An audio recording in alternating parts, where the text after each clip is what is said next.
The Leader of the House on a point of order. Mr Speaker.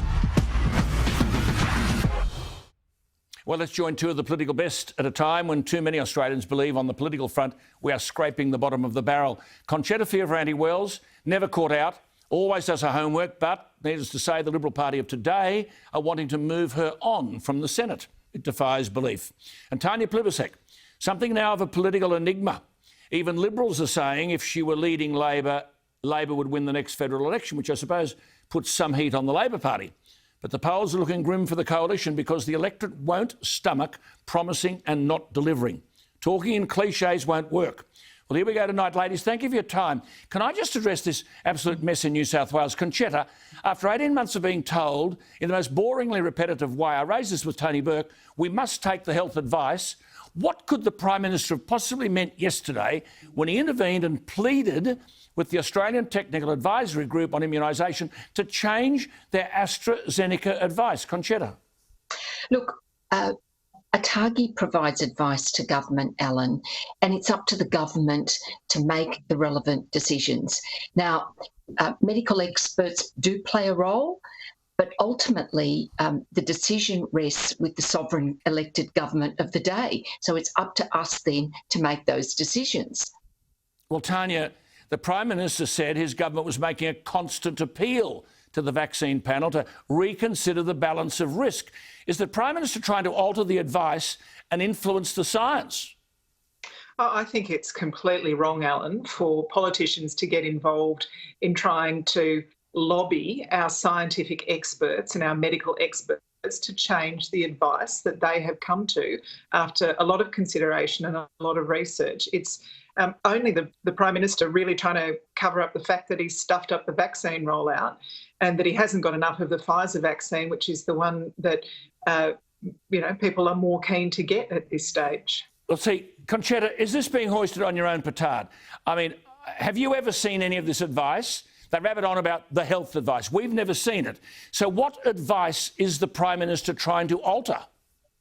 Well, Alan, we know that if you go to ATAGI's website, it contains statements about COVID, weekly updates, meeting results and all of that sort of thing. But ultimately, Alan, as I said, it's up to government to make those decisions. And we as politicians should not be compromising our position and contracting out these important decisions to unelected medical experts.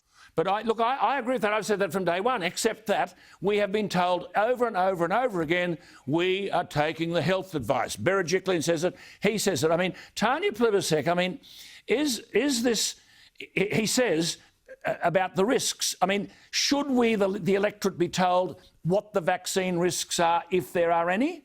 We've not heard a word from government about that.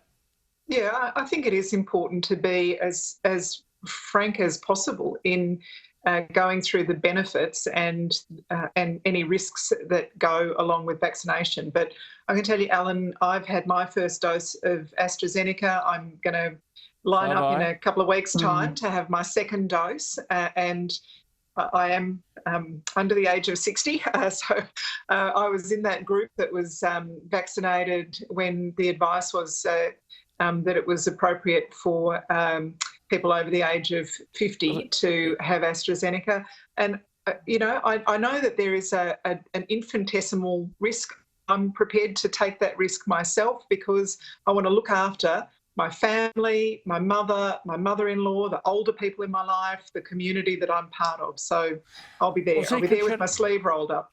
Right. Well, see, Concetta, my point is, though, can you understand this vaccine hesitancy derives a lot from the confused messages? If we were told that people under 60 shouldn't use AstraZeneca, that was the advice, or talk to your doctor now, then you may be able to use AstraZeneca. That'll push up the vaccination rates, which might help the Prime Minister's political fortunes. Concetta, it's a bad time to be seeking to alter the health advice, giving it to the under 60s when the two deaths reported today, 44 and 48, from thrombocytopenia syndrome. Is this going to increase vaccine hesitancy rather than embrace vaccination?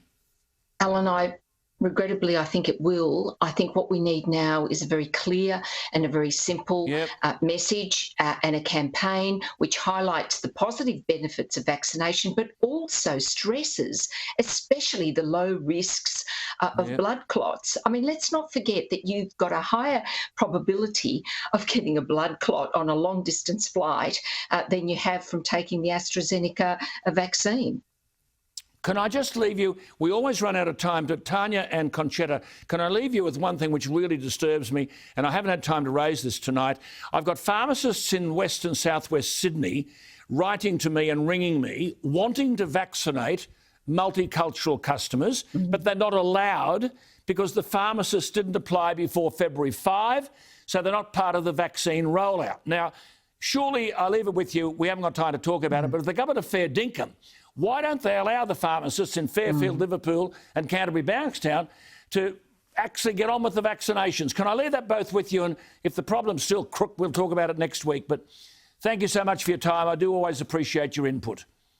Thank you. There they are, Concetta Fierravanti-Wells and Tanya Plibersek. What do you make of all of that? We'll be back after the break.